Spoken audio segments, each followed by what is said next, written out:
Felecia, thank you again for being with us. Really looking forward to the conversation. I wanted to begin by just getting to know you a little bit better, your background. So I was wondering if you could tell us about your first entrepreneurial experience, or what you consider to be your first entrepreneurial experience. Sure. So thank you guys so much for having me here as a part of the conference. Thank you so much, Jess, and your entire team for putting on such a phenomenal event. My first business, I was 19 years old. I started a educational consulting company in my dorm room at Lynn University after winning $130,000 in scholarships as a C student in high school. With a guidance counselor who told me I'd never make it to college and told me that I should go to like vocational school or try to get into a vocational school or just get a job. Like not even community college, like come on. And I proceeded to prove her wrong and ended up getting really creative with limited resources. And my mom hates when I tell that story because she's like, you weren't a C student because you were dumb, you just didn't want to do the work. And, but I was one of those kids that could also rewire cable into my room, right? Yeah. And I taught myself how to code when I was in high school and like back in like Dreamweaver days, right? Oh, yeah. Some people remember that. I remember Dreamweaver. And so I was one of those kids, right? And learning that and kind of learning that analytical, logistical thinking that came with teaching myself how to code and just being one of my first group of friends to get a computer, and my parents were just like, figure out what to do with it, you know? But that creative license to figure out what to do with it and be able to break things and put things back together led me on like this path. And of just getting creative with limited resources, and that's literally been the story of my life. So I started this educational consulting company after my mom pushed me to start it because everyone was then coming to me, like all my mom's friends with their slacker kids were like coming to me and like, how did you do this? Can you help me? And I was spending a lot of time doing that. And my mom's like, you could charge for this. And I'm like, I don't know what I'm doing. But she's like, no, you should charge for this because you're spending a lot of time.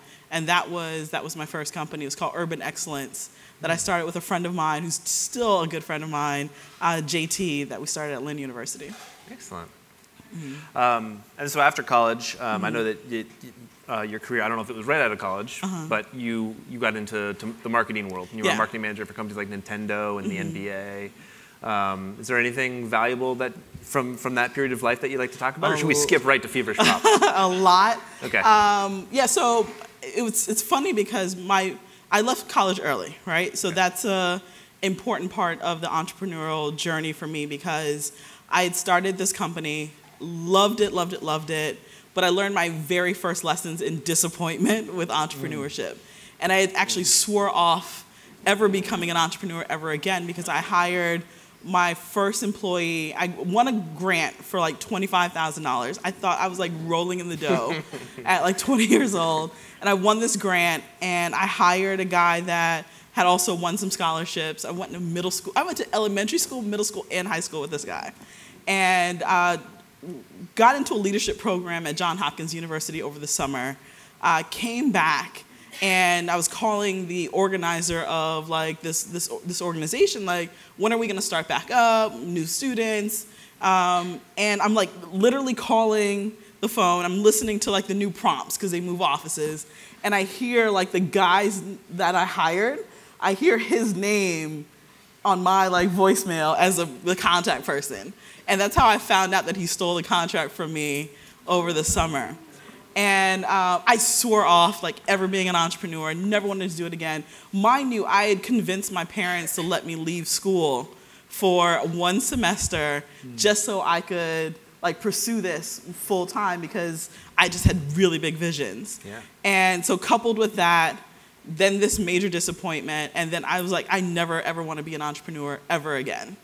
And so my last time that I was in Maine, which was like over a decade ago, was my very first like job. I worked for an ad agency while I was in college. This is like my first thing. And it was, if you guys remember Road Rules, right? My job was literally road rules on this bus for Walgreens, on this big like PR tour and giving like free health screenings away. And that's how I ended up in like Maine for the first time, doing these health screenings. I think we were like here for 3 days. But yeah, I mean, that for me changed my life, and for the good and the bad, because I had major trust issues as an entrepreneur when I went back into it, of not being able to fully trust an employee again, always thinking that like I may come to work and like their name might be on my door. But yeah. Wow. How do you get over that? How do you get over that, in future endeavors? I don't know if I've ever fully gotten over it, but I've been forced to, right? So like going into Feverish and having to scale up because I can't be in the kitchen making pops and trying to get contracts in. And it forced me to put people in positions, but it also did force me to be a little bit more careful with the process and sharing. But then it's weird now, right? Because I run an organization that promotes entrepreneurship every single day. And I'm promoting this, I'm putting people in positions where I'm training them, we're working on professional development, knowing that they may just leave one day, right? And so there's this real weird kind of catch-22 that we're in with and you guys understand that. You're in an organization that promotes entrepreneurship, and your employees more than likely want to be entrepreneurs, right? And so what do you do with that? And so it's literally been a day-to-day kind of process of pouring into your employees, but then also supporting the work that we do at the same time. Yeah. Not to skip ahead too much, but I think it's a perfect segue because I know that Code Fever, which is the program that you run, started because you created it to help your employees gain new skills because you knew they wouldn't want to be making ice pops for the rest of their life. Right. So that investment in your employees, knowing that you're trying to help them basically leave your company is that was quite fascinating origin story. Yeah, we, I mean, for us, we knew most of our employees, and I don't know how familiar everyone is with Miami, but most of our employees with Feverish were high school and college students that lived in like the Overtown and Liberty City area, right? Liberty City has, I believe, about a $13,000 average household income for a family of 4. Wow. Insane, right? And so we knew that our employees weren't going to be in popsicles forever. Like, we were perfectly fine with that. But we wanted to make sure that they were equipped with the tools that made them marketable as possible and be able to stay in Miami. And working for tech companies, my husband also working in technology, we knew that's where we needed to position them. Whether they stayed in technology or not, but just having that foundation was extremely important to us, and it was extremely important to make sure that they understood what was going on in Miami, because there was a lot of activity in Miami that wasn't really targeted at them that we knew that they could directly benefit from. Go ahead. Go ahead. Well, I was gonna ask about to bring it back to Feverish, how that got started. What was I know that there might be a funny story there. Yeah, there's a lot of funny stories. I literally fell into the business, and like literally fell. I was at a party, and we were talking about like ice cream would be perfect to be have at this party. It was super hot. But this was before like gourmet food trucks, right? And so when you think of an ice cream truck at an event, it's like you have no idea what's going to show up. Like, no idea, right? Like, the truck is janky, and the stickers are falling off, and the driver's a little creepy, and it's like, why are you driving around my neighborhood at 11 o'clock at night? It's just a mixed bag at any given time. So, adult events, you want something upscale, you want something nice, but you also want the nostalgia of just being a kid. But you want your ice cream at the same time. And so I kid you not, I like leave this party and I hear ice cream truck music. And I turn into a 5-year-old kid with a pocket full of nickels and start chasing after this ice cream truck, forgetting that I'm in heels, right? That's why I wear like low heels now. And I fall down chasing after this ice cream truck in heels. Who does that but me? And that was my Oprah aha moment. So 2 ideas came to mind while I was on the ground. 1, I'm way too old to chase after an ice cream truck. And then like 2, why hasn't anyone come up with a cooler way for adults to enjoy ice cream? Like, I was on the ground for a pretty long time. So. And luckily the ice cream truck driver stopped. Right? So you got luckily. Your ice cream. I did get my ice cream. He laughed at me, but I got my ice cream. And it became an idea that I just could not let go of. Yeah. And going into entrepreneurship again, I literally was going into it with everything that people tell you not to do, right? And so I sat on the idea for about 2 years. And I tell people I literally could have invented like Pinterest, because that was like this notebook that I had of like all these ideas, but I just wasn't like ready to launch until the economic downturn happened in 2008, and I was forced to see where this idea was going to go. And you know, I didn't really have any money. I definitely didn't have any experience in food whatsoever, except for working at McDonald's when I was 16. So I give a lot of credit for them like letting me pull the ice cream lever down as like my culinary experience. And no money, no experience, no client, like just a list of like long no's, right? And the only like 2 major yeses was I had just this insane passion about, like, I had to see where this idea was going to go. Like I had to test it out. And I also love desserts. Like I love desserts. Like I got married at a hippie donut shop in Portland, Oregon. That's how much I love desserts. So, yeah, so I live a pretty unconventional life, right? And so that was it, right? Yeah. I moved back into my parents' house. Like the story just goes downhill before it goes uphill, right? I moved back into my parents' house. Mind you, my mom is a lifetime educator. She has her PhD. My dad has been an entrepreneur for most of my life. He owns a construction business. And I'm like pulling up to my parents' house with 2 ice cream carts that I bought off the luxury shopping website Craigslist. And I'm like, I'm gonna paint these in your backyard, and I'm just gonna like make ice cream with some molds I got off of Amazon in your kitchen, and just follow me, parents, and support me. And so you just have to think about this, right? So knowing who my parents are, I show up with like 2 ice cream carts off of Craigslist. My brother at the same time is pursuing a career as a stand-up comedian. But they were always supportive on like looking at us, but I know the bedroom conversations were just where did we go wrong? Yeah. But they were supportive, front-facing. And, those were the very beginning days for us. Like, to remember, like, being in the backyard and spray painting ice cream carts and having this vision, and then, like, all the success that came with it.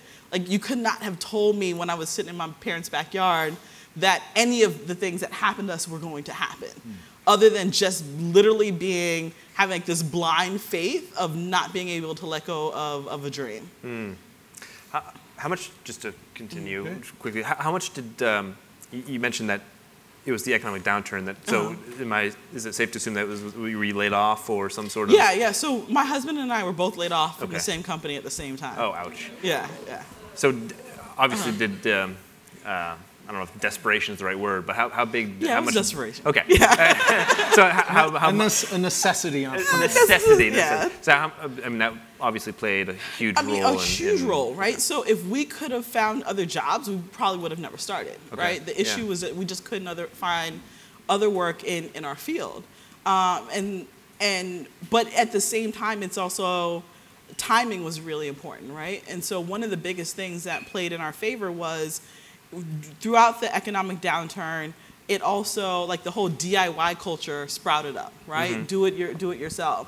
And so people were investing in products and buying products that had imperfections, and people were perfectly fine with that, right? Like, I know this is the only purse that you created that looks like this because it has strings hanging out, right? And I'm okay with like the strings hanging out. And that worked in our favor for carts that I painted in my parents' backyard.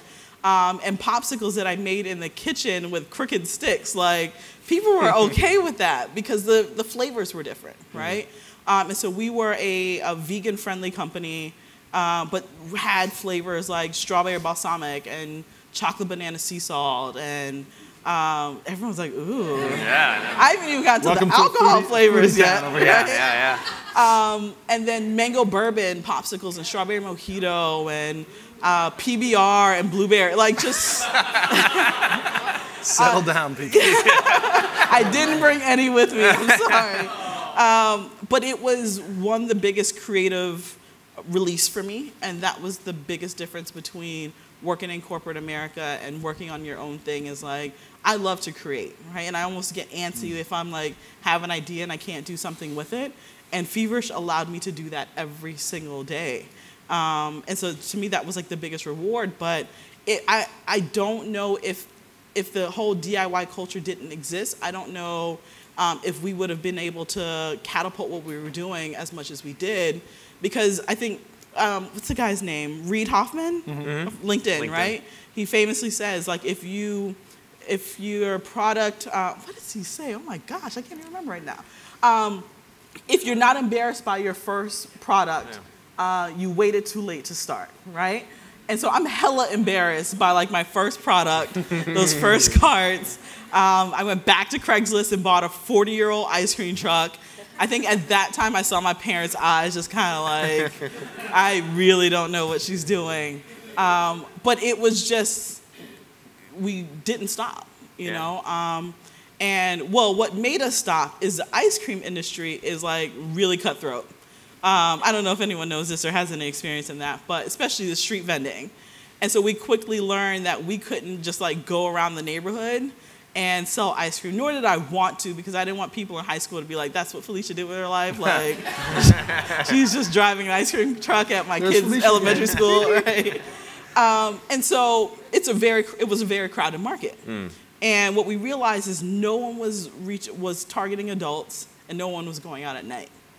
And that became the sweet spot for us, like just an amazing sweet spot for us. So we would show up at nightclubs and fashion events, and really just kind of play the whole nightlife thing in Miami, and that worked for us so well because we could be number one in that. Like we were the only ones that went out at night, and so people knew us and they looked forward to having us. And we quickly realized that was a sweet spot for us because we could go, and these companies would actually buy us out, and for us to just show up and give the ice cream away for free. And I was like, okay, give the ice cream away for free, or like stand on the side of the road and sell one popsicle at a time. And so we just like doubled down on that side of the business, and like that's how we ended up with like a client roster that like would make your head spin as like a popsicle company. Right. Yeah. Wow. So you talked about your parents a little bit and your husband. Were there other folks along the way that when you had those moments of, why am I doing this again, that were really influential, that sort of created the conditions for risk-taking for you? Yeah, I call them your "Are you kidding me" friends, right? And everyone needs you're at least one or two. You're not going to have a ton of them. But they were other friends that were also entrepreneurs. And so they understood like the good, the bad, and the ugly of what was going on. And again, like my friend that I started my first business with, JT, he was one of those people, right? He had played professional basketball, came back and started like a basketball kind of concierge training service for like really wealthy families. He would come to their house. It was called like Pro at Your Door. Really interesting concept, by the way. But it was him, another friend of mine who owns a company called Inspire Many. And we would get on the phone, and like it was those friends that allow you to like vent or cry, and then you get like 2 minutes of that. And then after that, they're like, are you kidding me? Like, you've been able to accomplish X, Y, and Z. Like, get up and, like, get back to work. But it was also my dad. I remember early on, and I was telling someone, right, that I'd ordered equipment from China. So, if you're going to make popsicles in your freezer at home, it takes about 6 hours, which you just can't scale that way.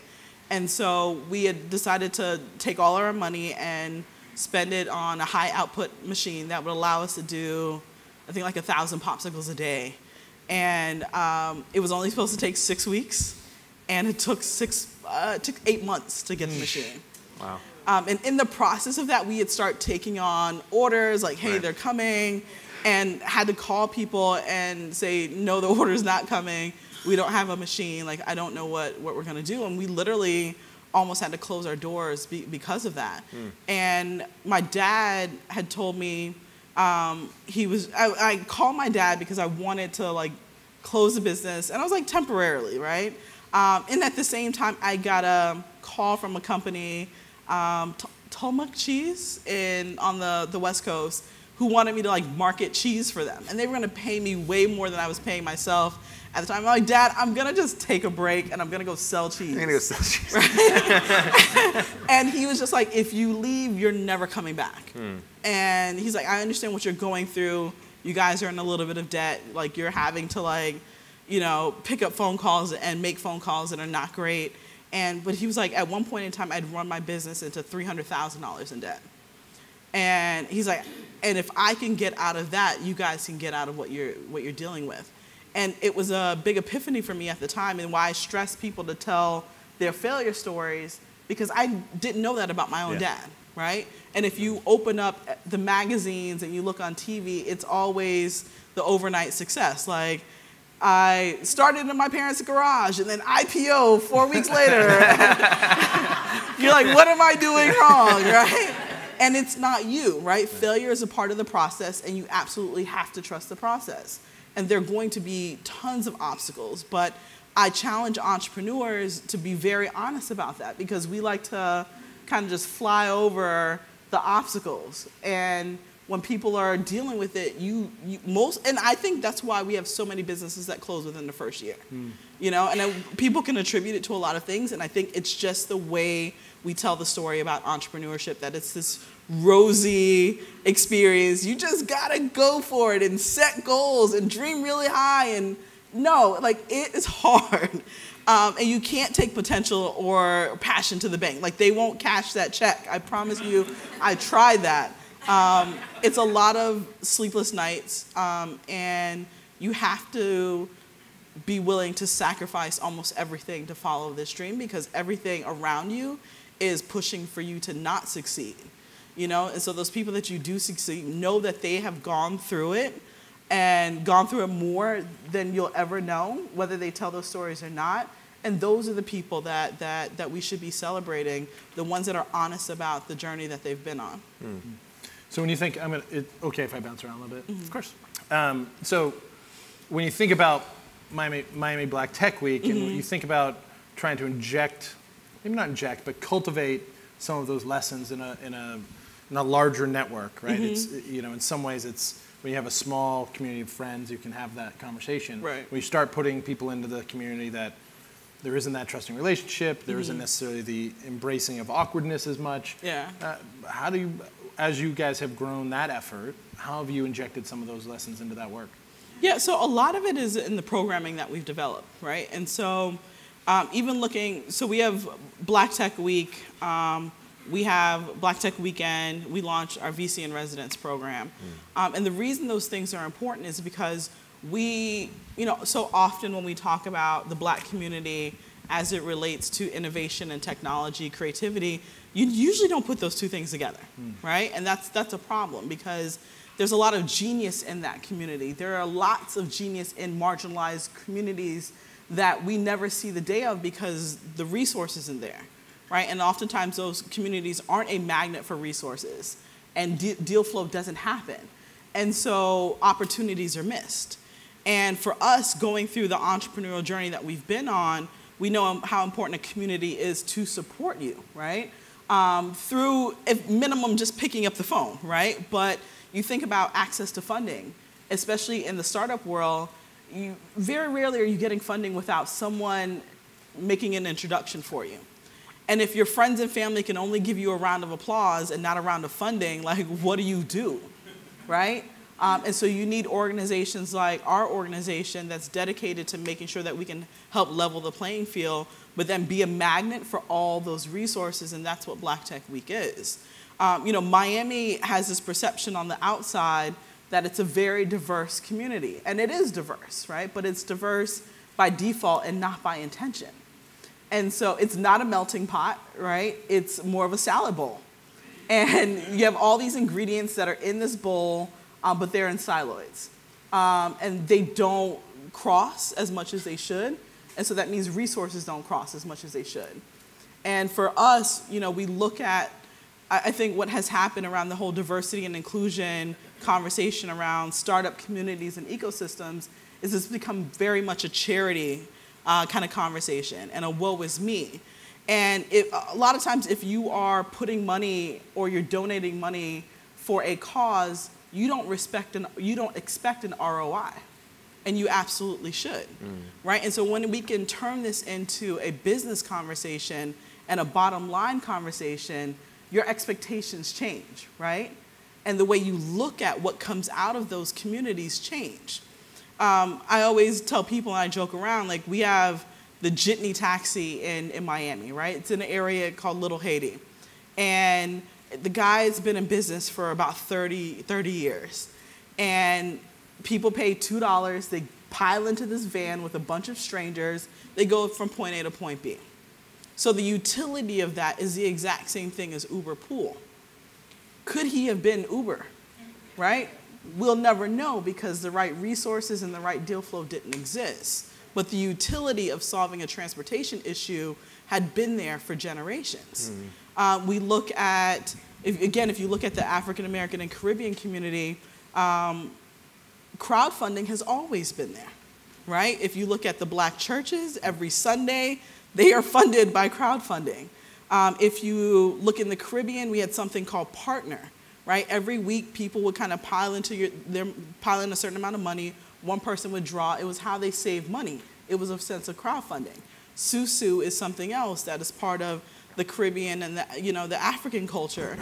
These were all crowdfunding platforms. They could have been Kickstarter, Indiegogo, what's the other one? The funeral one. I call it the funeral one now because GoFundMe, right? Yeah. Which is now like insurance policy for people, which is really sad. But when you talk about history, when you talk about investing in these communities, if you had invested back then, could you be sitting on a huge pile of money because you went into a community that solves problems out of necessity, match that with innovation and resources, that could change, right? That can change lives, communities, but then from a bottom line standpoint, as an early investor, that could have changed your outcome as well. So we have to look at these communities as, people that add value to the innovation economy, but then also should be valued within the innovation economy.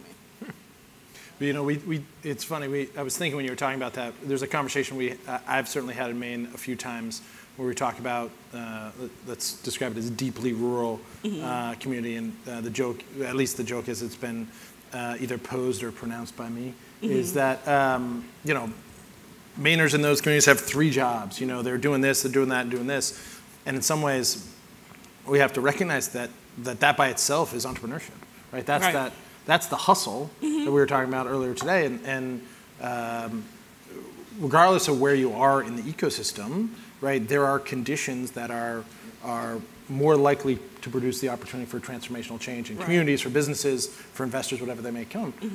To ignore those seems just silly, but yet we do. Right. I mean, that's because we've put entrepreneurship and innovation on this high pedestal, right? And not look at the everyday things, how people solve problems as innovation. And so there's a disconnect on both sides. In the communities that we serve, they don't think that what they're doing is innovative, right? I remember there was a guy that had one of those like lawnmower trailers, and he like retrofitted it out and had like air condition and a flat screen TV and a barber's chair, and he would go to people's houses and cut their hair. That's Glam Squad, right? And that was crazy innovative, but if you told him what he had done was innovative, he would just be like, no, like, I just had this trailer, right? And I got tired of like having to go into people's houses and cut their hair, and I can provide this service, right? And because he doesn't look at it as innovative, he also wasn't charging premium prices. That's a concierge service, right? And people, and that's the commodity that like most of these technology companies are trying to get back to you, is time. He's saving someone time. You don't have to sit at a barbershop. I'm coming directly to you. But the conversation around innovation was never a part of what he was doing. Meanwhile, Glam Squad, we can call that innovative all day long, but at the end of the day, any one of us that has a friend that does hair or makeup or whatever can send a text message, and your friend, if they're available, they'll come over, right? And so we have to have that conversation. We have to look at everyone of like, how are you contributing to the innovation economy? How can I help you better contribute to the innovation economy? And not look at people in rural areas as only as service workers within innovation economy, because that's what we're starting to see happen. Yeah. And as these products and these technology companies come out more, we're going to see more and more and more of that, which is further going to spread the socioeconomic problems that we have in our communities. So what's that conversation when you do find that person, when you see the you're sort of early in it, you're like, ooh, this might be a thing here. Certainly, from my own experience, that, you know, like a number of my conversations, it's stumble, roll, get dirty, you know, try to figure out how to do it. But sometimes there's an aspirations gap. Absolutely. Can you talk about how you've engaged in that conversation? Yeah, so with the Code Fever, and sometimes our partners that we partner with don't understand that when we do our programming. For the whole first week of our program, the students don't touch a computer. And sometimes organizers will come in and be like, what are they doing in here? And I'm like, if I don't work on their mindset and show them how they fit in this space, nothing that we teach them for the next 6 weeks matters. Right? And so you need to be able to see someone that looks like you that has succeeded in that space. Someone that's the same age, someone that's the same ethnicity, someone from the same sexual orientation. Like, representation is extremely important in this space, and it has to be, because learning how to code sucks, right? Like, it's a lot of work, and it's extremely tedious, and if we're not onboarding people in the right way, then we lose them.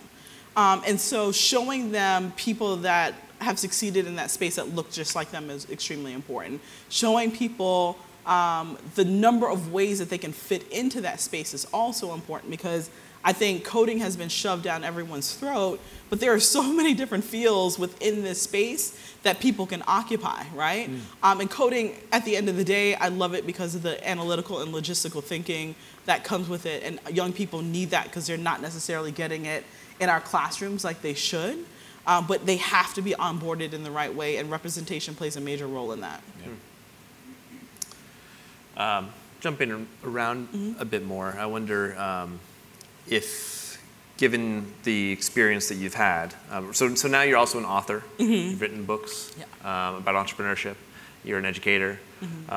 What are some of the things that you teach that you find when you were an entrepreneur you had the hardest time with, or that you stumbled with? Yeah, getting out of my own way, and getting out of your own ways, right?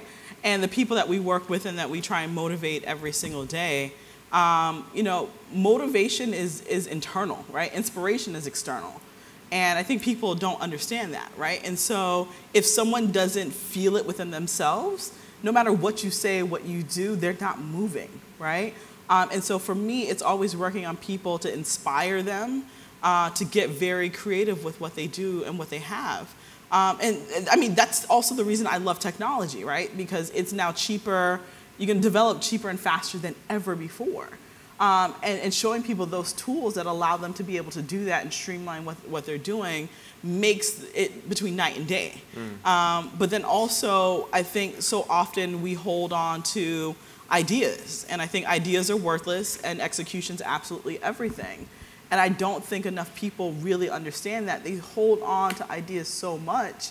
And that's why I like, Lean Startup so much, because it's forcing you to not go the traditional route of spending 6 months or a year of your precious time on a business plan without actually testing out the idea and seeing if it makes sense. Right. That's what we did with Feverish, not even knowing it, right? So maybe I could have wrote that book.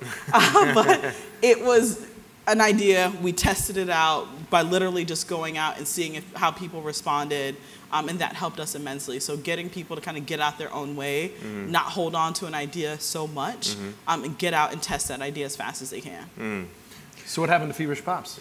Yeah, so we sold Feverish almost 3 years ago, and it wasn't a big sell. It's funny because depending on the circle that I'm in, and that has a lot to do with culture and things like that. Some people are like, oh my God, what happened? And other people are like, yes, you had an exit. And I'm like, it wasn't a big exit. But, again, with entrepreneurship and like the kind of the ebb and flow and the challenges, we took on investors about 4 years into the company, into running the business, and it wasn't a good fit. And I saw all the red flags in the beginning, but I was like literally wowed by the money, and the opportunity that was presented was a good deal. The actual execution of that and that partnership was not a good deal.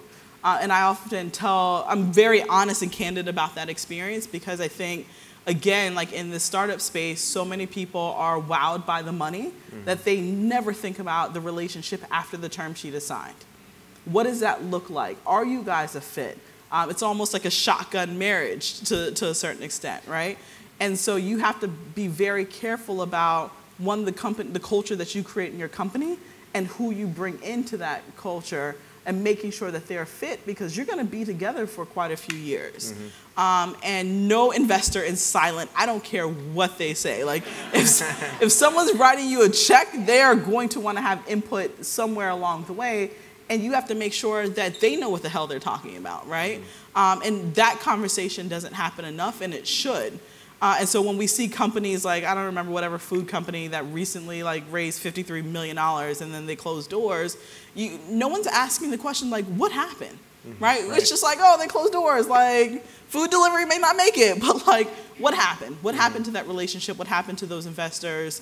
What happened to that deal? Like, we have to start asking those questions and not be afraid to say no to the money if it doesn't feel right, right? And like, some investors are assholes. Like, we have to be honest about that, because we, at the same time we talk about that, we also talk about, startup founder burnout and suicide rates and like all of these things.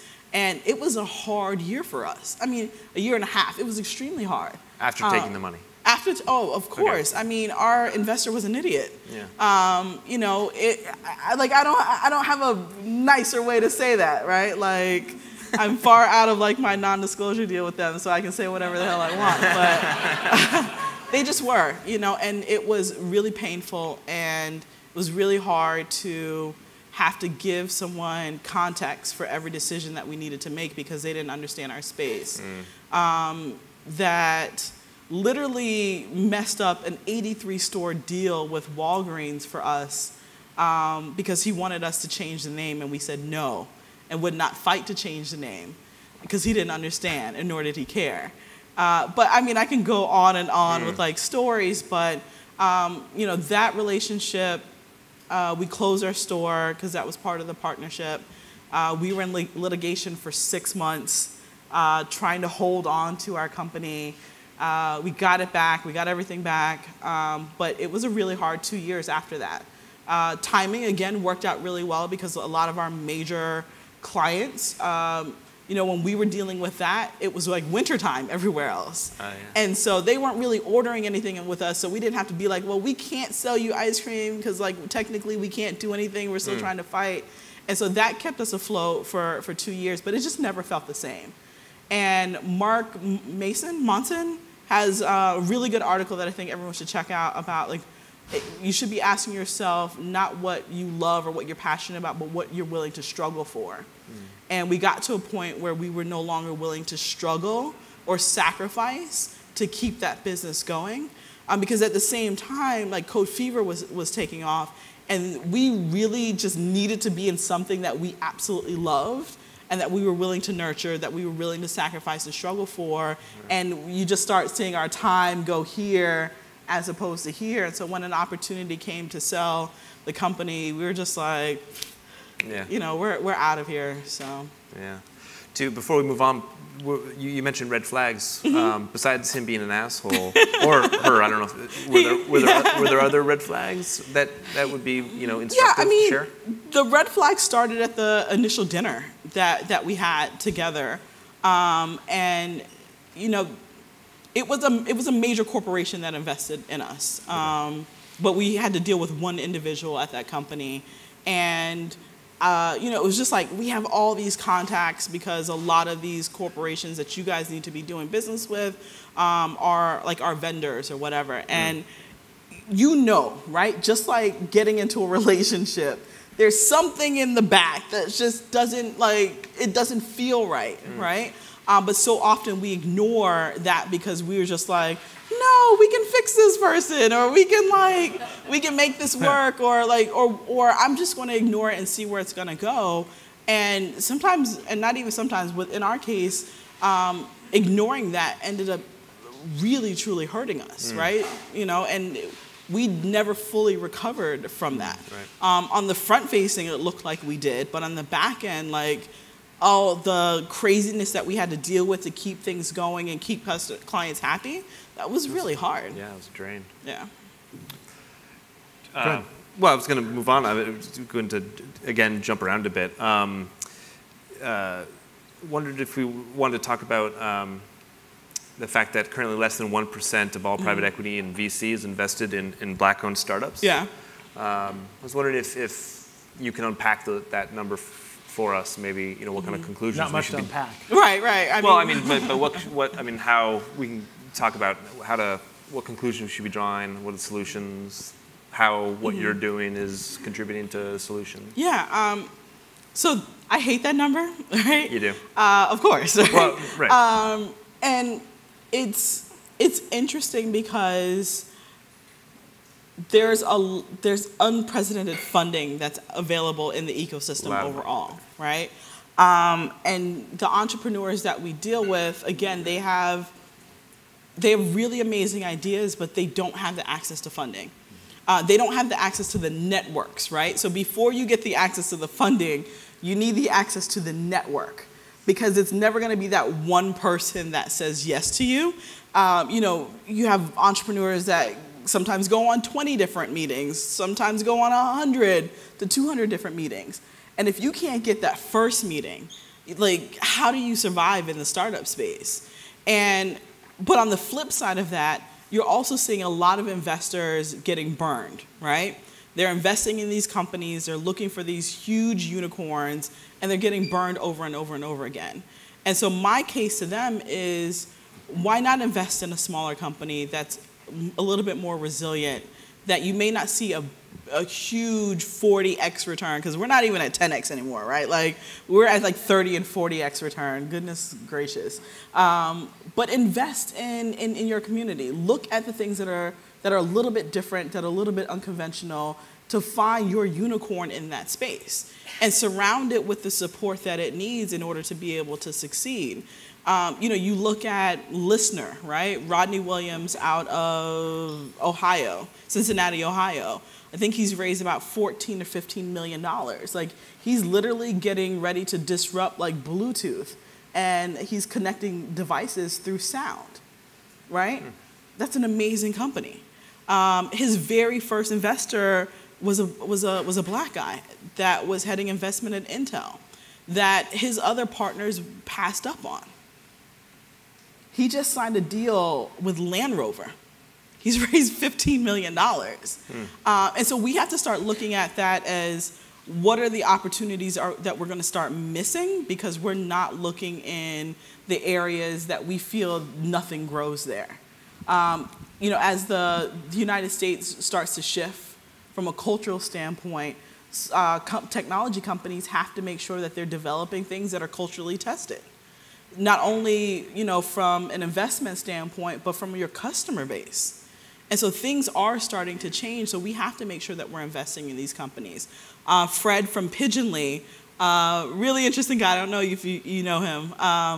But he went to prison for 2 years or 3 years or something like that. Found a really unique way of distributing marijuana. Really smart guy. Very entrepreneurial. Very entrepreneurial, right? He would be killing the game right now, right? Because it's legal.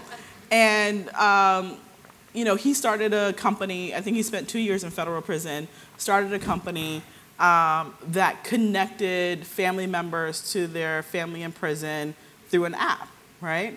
Has raised a few $1 million. Before he launched, no one thought that they could connect to that population from a technology standpoint. And he was able to figure that out. And the front-facing company is not the genius. The back of the house is what the genius is, because they develop an algorithm that at any given time, they know where a prisoner is. which most families, like, I guess they're like moving prisoners around so much that most families don't know where their family is from 1 month to the next. And so now, because he's created that, like all these companies are trying to figure out, like, how do I get into this market that I thought was completely untouchable, right? And you could have gotten in the very early stage with that. So we have to start looking at solving problems and reaching out to people that we never thought innovation existed, and they're solving problems every single day. You know, I think there's, in some ways, do you think that reflects the notion that we have to start thinking about the size of the problem we're trying to solve and who has experience? Absolutely. That everybody can bring some experience, some problem-solving experience, even if they don't know that they have it? Yeah. In how they do that? And how do you uncover that from people who... It's getting comfortable being uncomfortable. And it's going into classrooms, and it's going into rooms, it's going into churches. You know, I think the church and the religion space is so ripe for disruption in so many different areas, right? And even just servicing it better using technology. Well, that's how Rodney got started, right? That's exactly. Last year's speaker, Rodney, started, what is it, audio transmission of sermons, right? Yeah. I mean, and so we have to say, you know, let's look at this person, let's just meet with this person for coffee at minimum and find out what their major pain points are. And if I have the tools and the resources or the funding or just the network, right? Because it doesn't always have to be funding in order to help this person catapult what they're doing or be able to better provide services to this person and like what they're doing. I think just to kind of gloss over rural areas as being innovationless is being very lazy. Sure. You mentioned the importance of networks, you know, when it comes to improving this number that you hate. And I think you've done something very innovative. You've taken the classic entrepreneur in residence concept and you've turned it on its head, and you have this program called VC in residence. Yeah. So you're actually bringing the investors to this. So tell us more about that, and obviously work in your community, but it sounds like the kind of concept could work in rural Maine or you know, places like that. So tell us about VC in residence. So for us, again, in Miami, pretty robust startup ecosystem, but there are a lot of key areas that are not being, the attention is not being paid to solving those problems for diverse entrepreneurs. And funding over and over again was one of the key issues. And so we looked at the work that we do with BlackTechWeek. We bring a lot of people into town. It's this big catalytic event. But then looking at year-round, being able to directly help the entrepreneur. So we're in the process, we're starting a process of raising a fund, but we're not there yet, right? And so how can we help those that really need to connect with an investor? And that's where we looked at the VC, starting a VC in residence program. So everyone knows what an entrepreneur in residence is. But like we said, hey, we have entrepreneurs here, they need funding. They're not getting the attention that they need from the investors that are in Miami. So we're going to bring a Silicon Valley investor, house him for a month as a residency, and then literally put all of our entrepreneurs in front of them so that they get access, unprecedented access to a VC with office hours every single week. But then that VC learned more about Miami, essentially opened up his Rolodex to us. We brought in a ton of people from the founder of Maven to Rodney from Listener, to a lady, Tiffany, who owns a huge telecommunication company in Atlanta. And it was game-changing for the entrepreneurs, right? And so our goal is to get them funding, at least that early stage seed funding, or even pre-seed. Just like the being able to have the luxury to innovate requires funding, right? And it requires a little bit of a runway that they weren't getting, that they got the advice and the access that they had never gotten before, that really shook up Miami, right? And it really held kind of the feet to the fire of the existing entrepreneurs that, existing investors that were there, of like, why do we have to bring someone to Silicon Valley when you're here and you're not paying attention to any of these entrepreneurs that have viable companies that are ready for funding? That's awesome. Yeah. Should we open it up for some questions from the audience? I certainly have plenty of questions I could ask, but I want to engage. Here we go.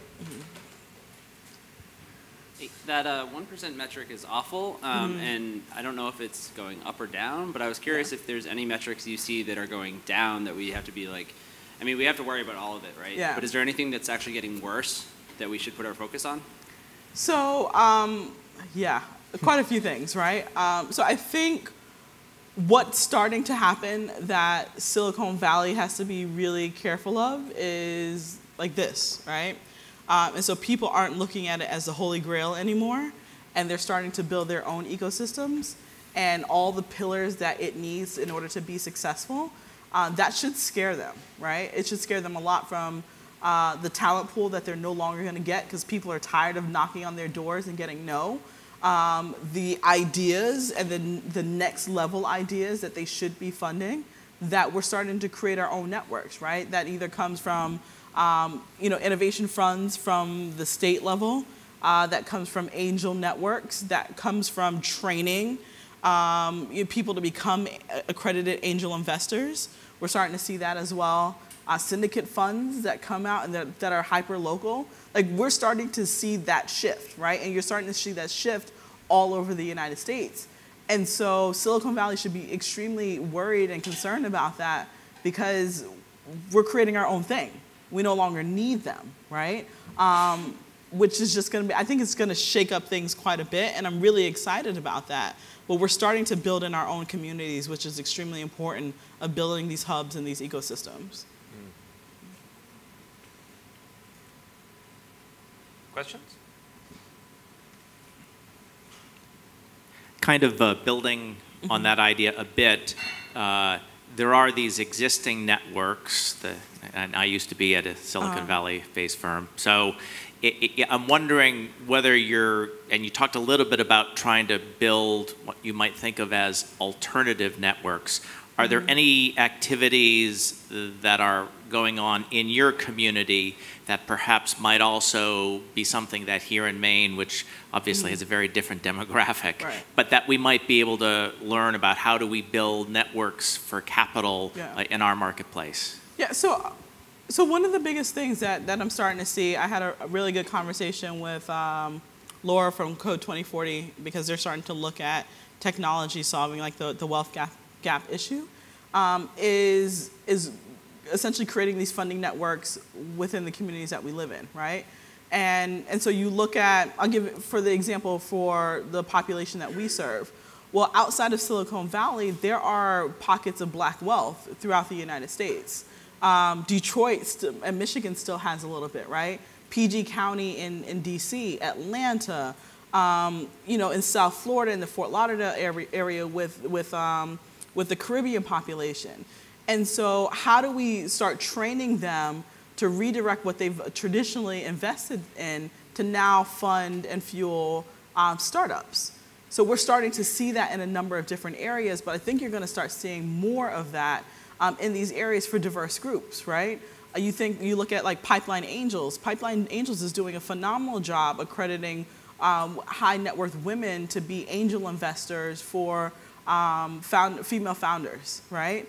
Rodney Sampson and what he's doing with Morehouse and accrediting angel investors, high net worth black professionals to become angel investors and investing in some of Morehouse's startups and their founders. And so you're starting to see more of that.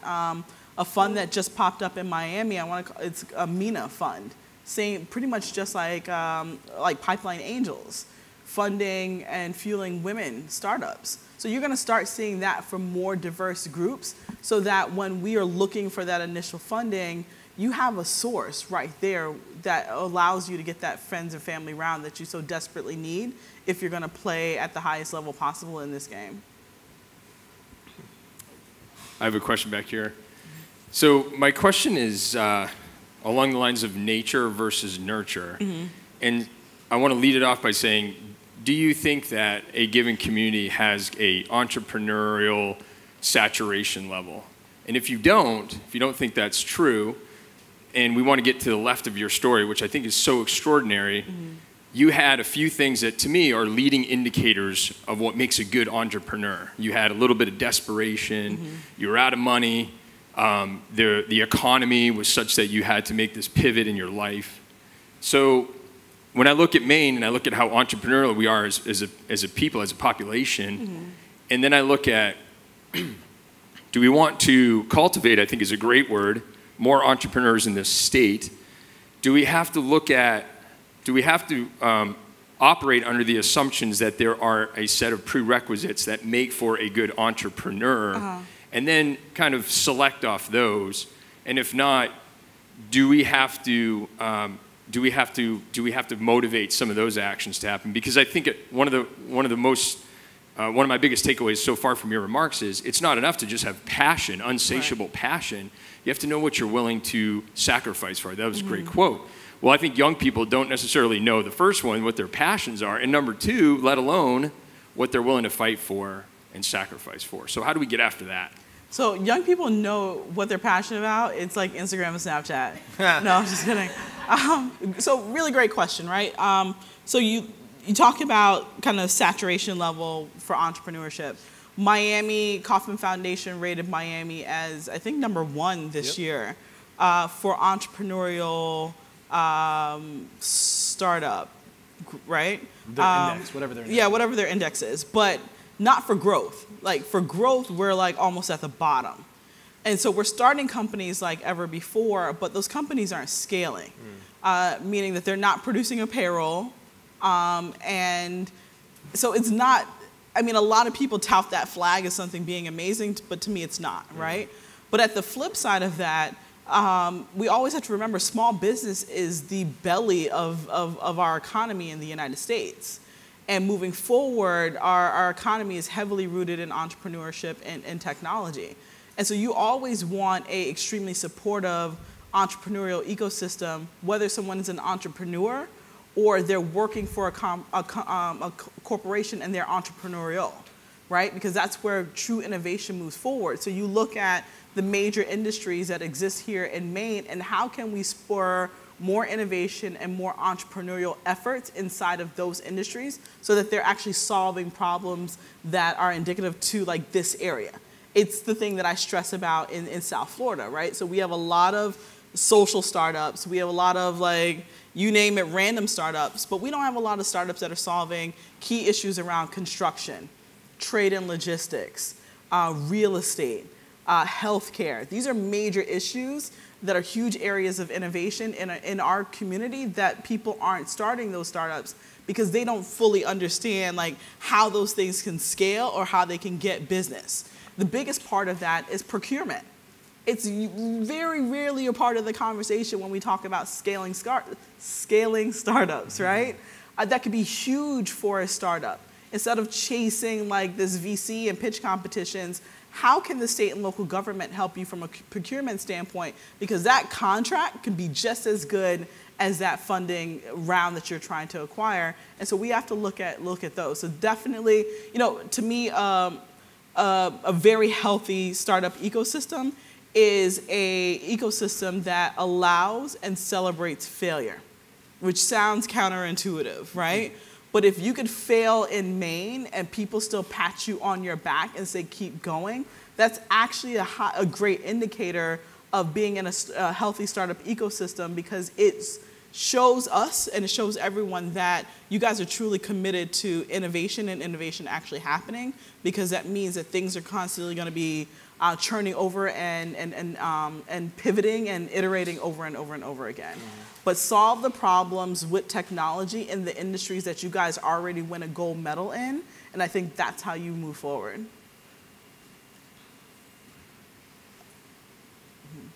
Susan? So you'd mentioned that diversity tends to happen by default, not by intention. It is no surprise to many that Maine is a very white state. As of the last census, I think 1.1% are African or African American. How, in that intentionality, do you prevent tokenism? Right. So, is there a difference? Yeah. I know that there's a difference, but is there a difference between wanting to diversify your company as far as social identities? So that can range from income, socioeconomic status, sexual orientation, et cetera, to just hiring that one person who checks the mark on your, for your company. Right. What does that difference look like? Yeah. So it definitely looks like hiring more than one person. It definitely looks like hiring more than just a black female, because you have intersectionality and you can check off 2 boxes at one time. But it's really making sure that companies have a commitment to diverse hiring practices and then holding their feet to the fire, right? Because, I mean, you give a great example. What was that, like 2 years ago when all the major technology companies released their diversity numbers. And everyone was like, they were like, great, we released our diversity numbers. We're good. Right. We're good, right? And no one that I saw really held their feet to the fire and then said, then what? Mm-hmm. And every year after that, they released, some of them even worse numbers. Yeah. And so we have to hold them accountable, right? And our government can play a huge role in that, and sometimes most times they don't do that. We can all play a major role in that with how we spend our money, and we don't always do that. Tokenism is hard, right? Because if you're going down this diversity road and trying to be intentional and trying to put things together, putting together a plan is messy, right? And you're always going to need that first person that serves as a champion for that cause in that space.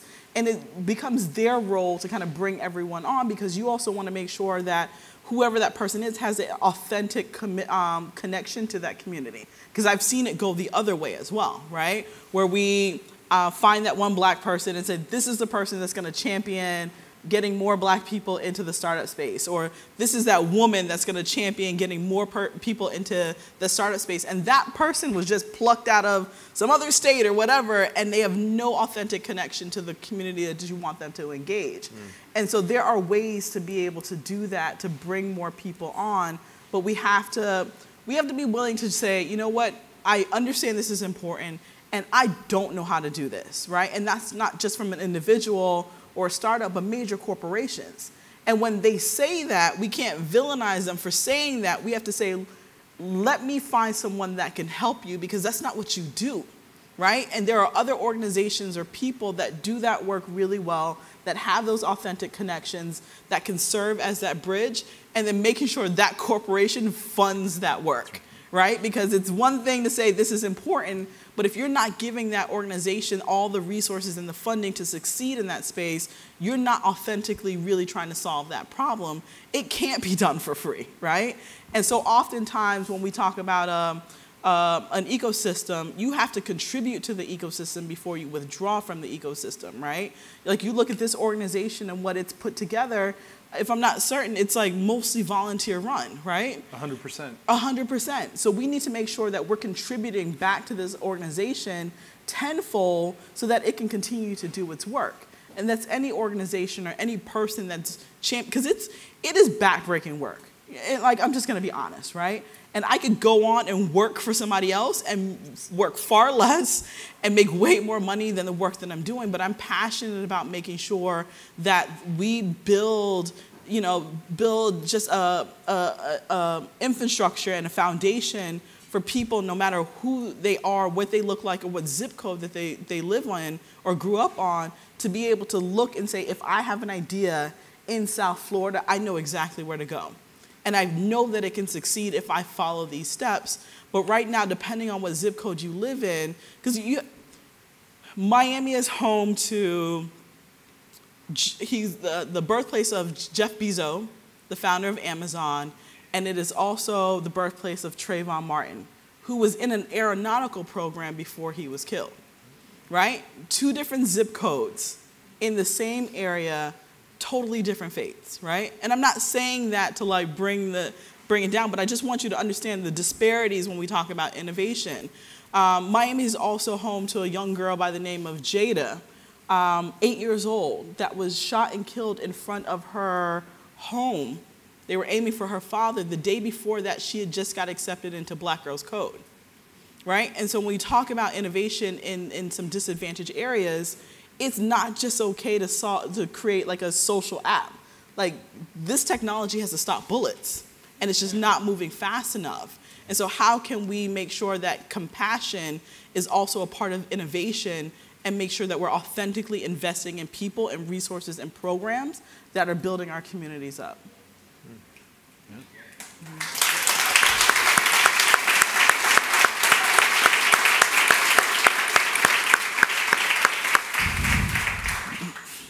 So you talked before a little bit about how you think that there will become more startup funds and angel investment groups that are targeted towards minorities. And I think right now that's definitely something that we need to really bridge that gap. But do you think in the future we'll see it hit a point where we can kind of do away with that need to specify so succinctly, or do you think there's value in the connection that it forms? Yeah, so communities should exist within communities, right? And I think so oftentimes we look at these groups that we create as a problem instead of as like an asset, right? From a cultural standpoint, there are certain cultural norms that when these groups come together, they just gel. And then that person or that group should easily be able to connect to the other group. The issue is that these groups are created and there's no connection point between them, and collision points don't happen. That's how we started with what we were doing, is like, we don't want to recreate the wheel because there's fantastic things going on, but I also understand what it's like to be the only person that looks like me in that room. I also understand what it feels like to be the only woman in a room full of men, right? But being over here and being comfortable with learning the language, learning the lingo, right? Because there's a specific language in the startup community that if you aren't saying certain buzzwords, innovation and ecosystem and collaborate, right? People quickly kind of like understand that you're not a part of this, right? And so that has to take place somewhere. And I think culture is this thing that we have separated from innovation that we have to bring back to that and celebrate that, right? And I think so often the conversation about diversity quickly goes to race, but there's so many different things that encompass culture these days that doesn't have anything to do with race or gender, right? It could be the kind of music that you listen to, the kind of apps that you decide to use. It could be the fact that you're a parent. Like, these are all things that we have to have in consideration when we were talking about creating groups that can live over here and then absolutely live over here and go back and forth and connect and be able to collaborate together. I think when we think about, and tell me if you think I'm crazy, but I think first of all, we're in some ways, this is a larger economy business imperative. Right. We're getting beaten, right? You look at the most recent Global Accelerator Network study, right? The cities on the globe that were ranked the best startup communities are the ones that are the most diverse in their founder community, the most diverse in their customer, right? The startups have diverse customers. And so for me, and I think, and we've had this discussion among our colleagues as well, we're like 10 points down. And if anybody wants to excel in any startup community, we're not out to solve a problem necessarily. We're out to win. And winning means having a much more diverse founder community, a much more diverse customer community, and always thinking about that. Right. Because there are a lot of communities today who would consider themselves underserved that might not have considered themselves underserved. Right? We have communities in Maine that were cities upon a hill where people came from all over the world to perform 40 years ago, and now are dramatically underserved. And so I think the dynamic in our communities is how we think about that, and how we're always trying to bring in people from different perspectives. How we're always and not just in the who we invite, but how we be inclusive about that. And try to learn from different people's perspectives. And sometimes, most of the time, that's funding, but also that's mentors, that's different investors, that's different ideas. I mean, I just go back to the Spanx example, right? Like, how many men in here would have come up with the idea for Spanx? Right, right? So if you're not bringing in different ideas in your innovation community, you're screwed. Absolutely. And I don't know about you, but that's not what this conference is about. So. It's so funny. I had a conversation with was I talking to? And he was like, it's okay to take off your emotional Spanx. And I was just like, well, what is that? Yeah, was that a dude? It was, yeah. Oh. I mean, it was like I was at like a workshop or whatever, and I was like, I've never heard that used before, but I get it. I see it, yes. That's funny. I think we have time for a very quick question, if anyone has another question.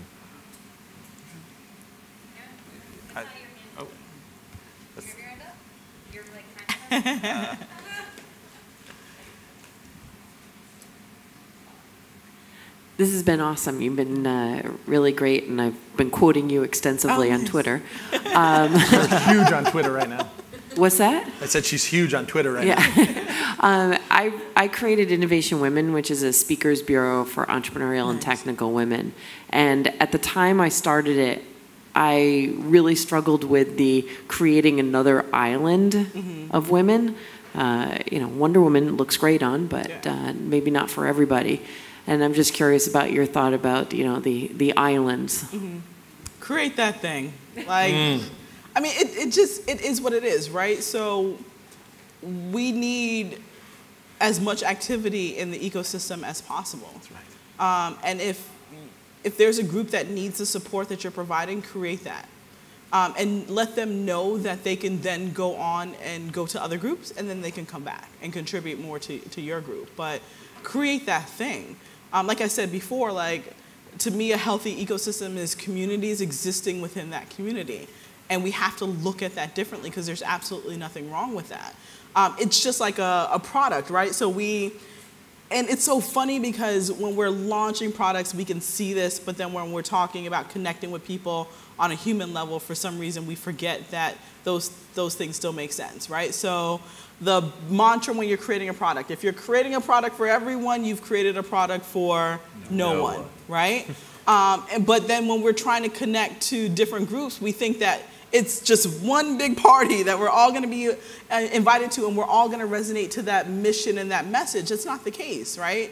These are human people with human problems trying to solve bigger human problems, right? And if it takes being in a specific kind of group to do that, for people to feel comfortable, for people to better understand what's going on and how they can get those resources and be a resource, there's absolutely nothing wrong with that. I don't know, I mean, you guys know this experience from ecosystem building, but I've never been able to understand why we think that it's different when we're trying to connect with human beings and being able to serve them. For one of the biggest back and forths that I had recently in this group that I'm a part of on Facebook was bringing your child to an event. And I remember, I'm a mom to a 3.5-year-old. One thing that I didn't mention along the entrepreneurial journey with investors is I went into labor at 6 months while I was like battling my investors. So when I say it was a crazy year, it was a crazy year. And so I take my daughter with me all the time, right? Because I want her to, like, she's gonna start a startup at 5 years old. I just know it. Even though all she cares about is Luna Girl and at the moment, but that's another thing. But I remember trying to go to an event, and my husband also had to do something. We didn't have a sitter, and I was literally going to a women's event to speak on a panel and felt super guilty about bringing my daughter to a woman's event, right? And literally, like, I had to meet my husband in the middle of the highway so we could, like, switch cars, and so he can go to his thing and I can go to mine. And so when we talk about serving diverse groups with different challenges or different experiences, but then at the same time, we talk about self-care for entrepreneurs and showing up authentically as your whole self, and me going to a women's event and not feeling comfortable if I was in a tight position and I couldn't bring my kid to a women's event that was supporting women, Raleigh, there's a problem with that, right? And so that's what diverse groups solve, right? So veterans, right? And I've seen a lot of things start to spark up with supporting them as entrepreneurs and launching startups. it's okay to have that group, right? And we understand that, but we should also understand all the other groups that need support too, uniquely to what their past experience or their current experience is, and being okay. And then you have conferences like this that welcome everybody into a one room. And then if you have to go back to your groups because you feel comfortable with that, or they're servicing you in a way that these large events can't, there's absolutely nothing wrong with that. But we do have to look at diverse groups and serve them differently. Like, that's one of the biggest things that we realized when piloting our adult program to the population that we were serving is, well, this population needed childcare. They also needed a stipend for Wi-Fi and bus transportation. If we wanted them to succeed at the same level as a group that didn't require any of those things, but to be able to graduate. And so we have to be okay with that. I know I just went on a whole huge rant about that. Great. But That's a great point to wrap up, and I really want to thank you for joining us again. And before we give her another big round of applause, we'd like to present you with a gift. This is from Crate Full of Maine, which is a startup here in Maine, and we will ship this to you, so you don't have to carry it on. This is an empty box. This is just an empty box. It's more than just an empty box. I like boxes. And so we'll send it. I don't know why I'm handing it to you. But They're waiting for you. It will be waiting for you when you get home from awesome. Kansas City in Miami. Yes. So, thank you very much for coming. Thank you, guys. Let's give her a big round of applause. Woo!